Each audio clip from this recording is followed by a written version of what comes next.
1분기가 실적이 바닥이고 2분기, 3분기, 4분기 하면서 더 좋아지는 그림이다. 그러니까 이거를 갖다가 지금 고평가고 더 이상 갈 데가 없다라고 말할 수 있겠느냐. 저는 앞에 PEG도 그렇지만 이런 것 이 추이만 놓고 봐도 여전히 에코프로비엠은 충분히 매수하셔도 괜찮은 구간이다라고 저는 생각을 하고 있다는 걸 말씀을 드리려고 합니다. 네.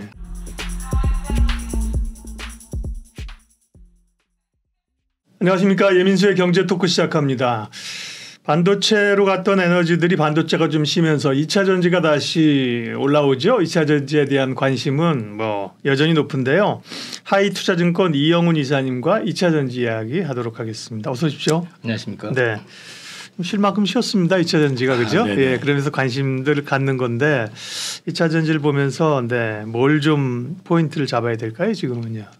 일단 2차 전지가 지금 노이즈가 좀 심한 상황이잖아요. 네. 그러니까 2차 전지가 과대평가됐다는 쪽도 있고 또는 이제 아직도 갈 길이 멀다라고 하는 쪽도 있고 한데 그 내용들을 종합해서 보면은 보통 이제 그 2025년 이후에 성장의 각도가 지금처럼 계속해가지고 가파르게 갈 것이다라고 보는 시각이 있고 또 기울기가 만만해지기 때문에 밸류를 갖다가 이제 할인을 해야 된다. 그때 가면 지금 받는 밸류를 못 받는다 이렇게 보는 시각이 있습니다. 그래서 그 부분에 대해서 누가 맞다 틀리다를 지금 얘기할 수 있는 거는 이제 그분의 입장도 있고 또 제 입장이 있기 때문에 단언할 수는 없지만은 저는 일단 기본적으로 성장의 기울기는 25년 이후에도 계속적으로 상당 기간은 좀 갈 가능성이 높다라고 보고 있습니다. 네. 그 이유는 우선 먼저 말씀드릴 수 있는 거는 그 25년도부터 글로벌 그 공급 글로벌의 그 빅 카 업체들이 그러니까 업체들이 대부분이 다 이제 신차를 대대적으로 런칭을 합니다. 전기차 관련된 거. 그래서 사실상 지금 보여주는 전기차의 숫자하고는 다르게 크게 이제 많이 이제 배출이 되고 그게 판매가 이제 이루어질 것이라는 점에서 봤을 때 이제 2차 전지의 수요는 25년 이후부터가 실제적으로 본격적일 것이다라고 저는 보고 있는데 그 단적인 예가 22년도에 지금 2차 전기차의 판매량이 전체 차량에서 5.8% 정도 됐거든요. 그 미국을 말씀드리는 겁니다. 5.8%인데 이게 지금 미국 정부에서는 2032년까지 67%를 맞추라고 있고 그 행정명령으로 2030년까지 50%까지는 맞춰야 된다고 이제 얘기를 한 바가 있습니다. 근데 이제 단순하게 보면은 2032년까지 보면은 지금 5.8% 작년에 미국 내에서 팔린 전기차 비중이 그렇다면은 67%가 되면 11배 정도가 성장을 하게 되는 거 아닙니까? 근데 이 5.8%에서 상당 부분은 그 테슬라 차량이고요. 아직까지 작년까지는 그 일반 차량들이 그렇게 크게 많이 그러니까 기존의 내연기관 차량들이 크게 많이 판 게 없기 때문에 전기차를 그렇게 본다 그러면은 실제로 5.8% 내에서 국내의 그 배터리 업체들이 차지하는 포션은 한 30%밖에 되질 않습니다. 테슬라에는 들어간 게 없고 테슬라에 들어가는 LG 화학 거는 저쪽 그 LG엔솔 거는 지금 유럽으로 나가거든요. 그 중국에서 만들어 가지고 그러면은 그렇게 이제 계산을 해서 보면 69%가 됐을 시점에 시장에서 예상하고 있는 게 한 40 전체적으로 우리가 한 60% 이상을 얘기를 하고 있고 그 다음에 이제 실제로 그렇게 따지고 본다 그러면은 그 5.8%에서 30% 수준이라고 하면 실제로 판매량은 전체 판매 차량에서 1.8%가 우리나라의 배터리가 탑재가 된 거거든요. 그런데 이게 이제 46%까지 올라가야 되는 상황 최소 미니멈으로 얘기를 한다고 그러면 이게 25배가 성장하는 모양이 됩니다. 그러면 지금 이제 우리가 지금 상상하는 것보다는 굉장히 큰 숫자가 된다라는 얘기고요. 여기에 덧붙여 가지고 이제 GM 사장도 얼마 전에 기자회견을 통해서 얘기했지만 25년에 전기차 자기네들이 예상한 것처럼 팔지 못할 것 같다. 그 이유가 배터리 부족이다라는 얘기를 했었고요. 그리고 최근에 이제 지난주였나요? 포스코 포스코 퓨처 M이라는 회사 이름이 어려워가지고 그 10년에 13조 그 계약을 한 게 있었잖아요. 13조짜리 계약을 한 게 있었잖아요. 그러니까 장기 계약이 일어나면서 초장기 계약에 큰 딜들이 지금 나오고 있다는 얘기입니다. 이 얘기는 그 배터리 수요가 여전하기 때문에 앞으로도 이런 계약들이 계속적으로 나올 가능성이 높다는 얘기고요. 현대차도 지금 미국에 이제 공장 들어가기 시작하게 되면 당연히 배터리 업체가 또 이제 조인트 벤처가 됐든 뭐가 됐든 해서 나올 거고 이런 것들이 이제 대기를 하고 있다. 여기에다 하나 더 보셔야 되는 거는 ESS입니다. 저장 장치요. 이 저장 장치를 왜 말씀을 드리냐면 지금 현재 구도에서는 중국의 그 LFP 저장 장치가 됐든 MCN을 이용을 했던 간에 지금 중국산은 배터리가 들어갈 수가 없는 상황이잖아요. 그럼 실제로 이걸 만들어서 공급할 수 있는 그 국가는 사실 제한돼 있습니다. 양산까지 감안한다 그러면 우리나라 기업들이 대부분을 다 차지할 가능성도 있다. 이게 북미 쪽의 ESS도 그렇죠. 네, 지금은 차량용이지만 ESS가 커지면 북미가 중국에 못 들어가면 그쪽도 이제 수요가 많다 이 말씀이신 그렇습니다. 거네요. 예. 그 부분도 사실은 그거는 지금 우리 밸류 산정할 때 지금 아예 그렇죠. 책정을 안 하고 네. 있는 거잖아요. 그리고 이제 LFP 배터리가 되면은 우리가 뭐 그쪽이 확산이 되면 불리하다 그러는데 지난번 배터리 데이 때 그 SK 그 온에서 그 LFP 배터리를 이제 런칭을 하면서 보여주면서 네. 이 LFP 배터리의 제일 약점이 저온에서 영하에서 배터리가 급 방전이 되는 그런 현상이 있잖아요. 그거를 제어하고 그 상당한 기간을 갖다가 충전을 유지하면서 갈 수 있는 배터리를 개발한 거를 보여준 바가 있거든요. 그러니까 경쟁력이나 기술력 자체가 우리가 뒤지지 않는다. 이런 맥락을 놓고 본다 그러면은 우리나라는 지금 배터리에 대해서 이제 고점이 왔다랄 논하기보다는 앞으로 얼마 정도까지 더 확장이 될 것이냐에 대해서 관심을 더 가져보는 게 어떨까 싶습니다. 네.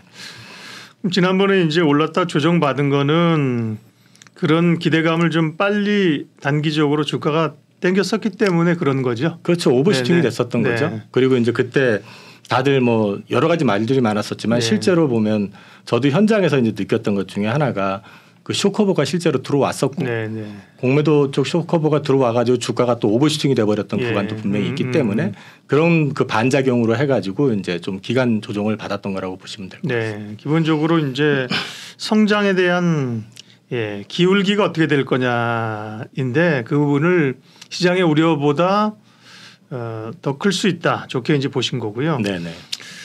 그러면 뭐 실적 추정을 좀 해봐야 됩니까? 어떻게 됩니까? 제 여전히 봐야 될 것 어쨌든 간에 뭐 요즘 뭐 소재로 다양하게 나오지만 어쨌든 메인은 양극재입니까? 네네. 네. 그래서 이제 제가 솔직히 양극재를 다 여태까지 취급을 거의 안 하려고 했었거든요. 예. 이제 얼마 전에 최근 이제 에코프로 BM 한번 공부해보고 뭐 이런 거 하면서 방송에서 얘기를 한 적은 있긴 하지만 왜 그러냐면은 워낙에 많이 올랐고 실적이 급하게 반영이 된 부분이 있기 때문에 이 부분을 갖다가 어떻게 해석을 해야 되느냐에 대해서 사실 고민을 좀 많이 했었고요.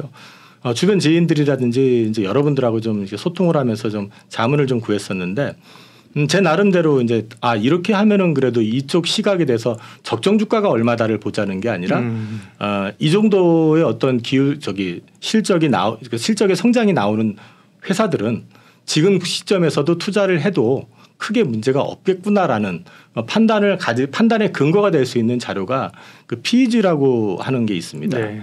이게 이제 성장 기업에 대해서 이제 밸류 평가를 하는 건데 이거에 대해서는 이따가 이제 보여드리면서 설명을 좀 드리고요. 오늘은 제가 이제 말씀을 좀 드리고자 하는 거는 에코프로 BM, LNF 그다음에 이제 최근에 가장 핫하게 올랐던 포스코 퓨처 예. 요 세 개를 갖다가 이제 나름대로 조금 정리를 해보려고 합니다. 네, 가장 뭐 양극재 업체 가운데 대표적인 회사들이니까요, 그렇죠? 네. 그러면 뭐 에코프로나 이런 건 별도로 하고, 네, 양극재 업체인데, 그러면 이제 3사를 좀 비교를 해주신다는 거예요, 숫자를 가지고. 일단은 네. 각사별로 하고 에코프로 BM하고 LNF 양사에 대해서 조금 비교를 좀 해드리고 네. 마지막에 이제 포스코 퓨처엠은 따로 놨는데 그거는 지난주에 너무 이제 급등했던 측면도 있고 그래서 그거는 좀 다른 방식으로 추가로 조금 더 분석을 좀 해보려고 이렇게 따로 빼놨습니다. 네. 그럼 이제 에코프로 BM부터 좀 얘기를 해 주시죠. 네. 이 표에 보시는 거가 지금 보시면은 이게 그 18년부터 시작해서 작년까지 그 매출 성장, 영업이익 이런 것들을 갖다 일목요연하게 정리를 해놓은 겁니다. 보시면은 이제 밑에가 18년이라고 위로 올라오네요. 네네 올라오는 거죠.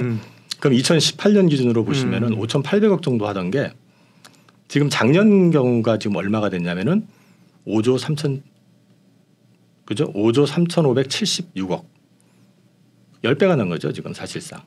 그러니까 약 10배 정도가 올라온 거죠 매출 자체가. 네. 뭐 영업이익도 말할 거 없이 엄청 크게 올라왔습니다. 3,800억이었는데 그 전에 360억 정도밖에 안 했으니까 마찬가지로 10배가 성장을 했습니다.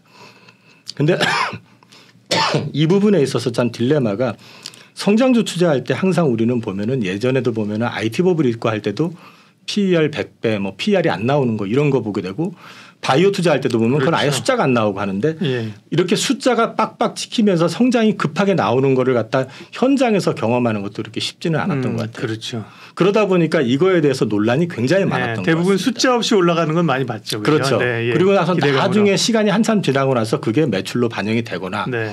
아니면 한동안 유행했었던 PDR이라고 네. 그 드림을 갖다가 집어넣어 가지고 그냥 꿈만 먹고 가는 네. 그런 경우들도 있었는데 이렇게 숫자가 불과 2018년에서 22년이면 한 5년 상간에 10배의 매출이 일어나고 앞으로도 고속 성장할 수 있는 이런 섹터를 우리가 경험을 별로 안 해봤기 때문에 노이즈가 더 심한 거라고 봅니다. 뭐 별도로 봐도 마찬가지입니다.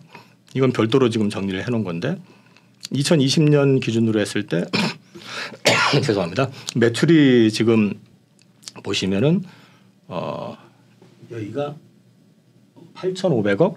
근데 지금 22년 기준으로 3조 4천억 나와 있죠. 네. 그러니까 매출 성장이 엄청 크게 일어나는 건 여기 별도로도 마찬가지고요. 그 다음에 올해 이제 1분기 실적을 가지고 올해 밸류 지금 주가가 많이 올랐잖아요. 작년 말부터 시작해가지고 올해 주가가 많이 올랐기 때문에 그냥 단순하게 1분기 그 실적만 가지고 곱하기 4를 했을 때 올해 PER이 얼마냐면은 82입니다. 82배. 네네. 그럼 사실 수 있겠습니까? 일반적으로 봤을 때 사실 손이 쉽게 손이 안 나가죠. 네. 이렇게 보면 손이 쉽게 나가지 않습니다. 심지어 PBR로 보면은 16.9배입니다. 네. 이건 뭐 보통 제약바이오에서도 보기 힘든 그렇죠. 그런 숫자이기 때문에 5배, 7배만 되죠. 그죠? 네네. 그래서 높은 건데. 그래서 노이즈가 좀 심한 것 같아요. 근데 이제 이 부분을 갖다가 이제 말씀드리려고 하면 PEG라고 하는 Price Earning to Growth Ratio라고 그래가지고요. PER을 갖다가 저 주당 순이익의 성장률로 나누는 겁니다. 이게 이제 예를 들어서 뭐 1년이면 단순히 나누면 되고 2년이면은 각 해마다의 성장률을 합산해서 그걸 평균을 내 가지고 대입을 하는 겁니다. 이거는 이제 보통 0.5 정도 5 미만일 경우엔 적극 매수가 나오고요. 그 다음에 이제 1일 때는 매수 고려 계속 매수 시그널이 나오는데 1.5 이상이 5가 되거나 그걸 넘어갈 때는 고평가돼서 사지 마라. 네. 이렇게 이제 판단을 할 수가 있는 건데 지금 이제 세 군데 증권사 거를 참고를 했습니다.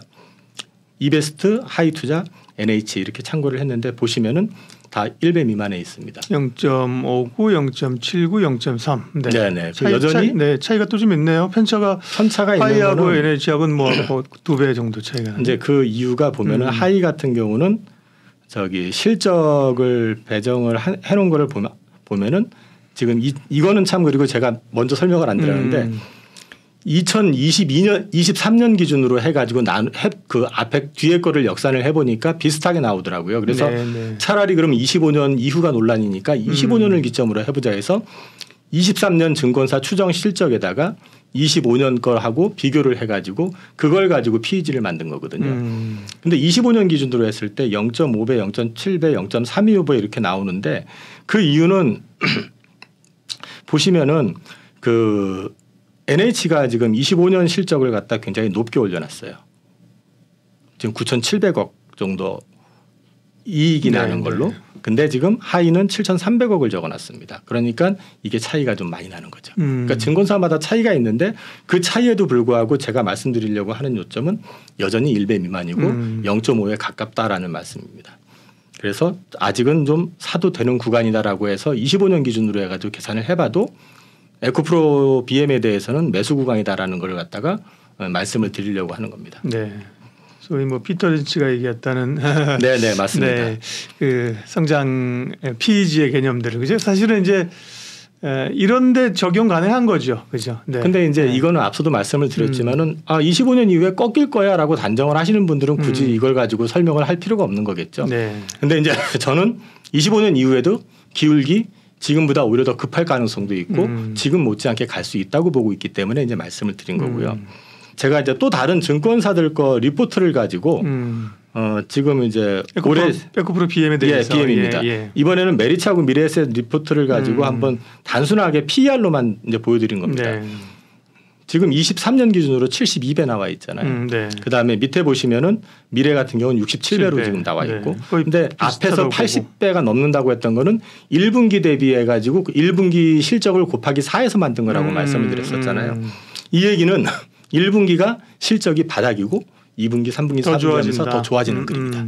이렇게 말씀을 드리고요. 이 증권사에서 지금 25년 추정 PER을 보시면 28배, 26.9배가 나옵니다. 네. 이거는 오늘이 아니라 어저께 종가 기준으로 만든 거거든요. 그러니까 이거를 갖다가 지금 고평가고 더 이상 갈 데가 없다라고 말할 수 있겠느냐. 저는 앞에 PEG도 그렇지만 이런 것 이 추이만 놓고 봐도 여전히 에코프로비엠은 충분히 매수하셔도 괜찮은 구간이다라고 저는 생각을 하고 있다는 걸 말씀을 드리려고 하는 겁니다. 네. 그 양극재 가장 대표적인 사실은 이제 에코프로가 워낙 그 강력한 시세를 사실 여러 가지 이유로 쇼커보라든지 그죠? 네네네. 자회사 상장 기대감 이런 맞습니다. 것들로 워낙 사실은 우리가 이제 예전에도 어디 뭐 모임에 갔는데 자꾸 뭐 주식 얘기하고 그죠? 아마추어들이 프로를 가르치려고 들면 고점이다 이런 얘기하는 것처럼 그 시중에도 주변 사람들 주식 잘 모르는 분들이 에코프로 얘기 굉장히 많이 했잖아요. 그죠? 맞습니다. 네. 상당히 이제 이 뉴스의 노이즈가 많아졌다는 거죠. 실제로 어쨌든 사업의 영역으로 보면 이렇게 양극재 업체를 휘어하게 비교하는 게 훨씬 더 그 밸류 평가가 쉽죠, 그죠? 그렇습니다. 네. 그래서 이제 에코프로 BM에 대해서 지금 평가를 해주신 거고요.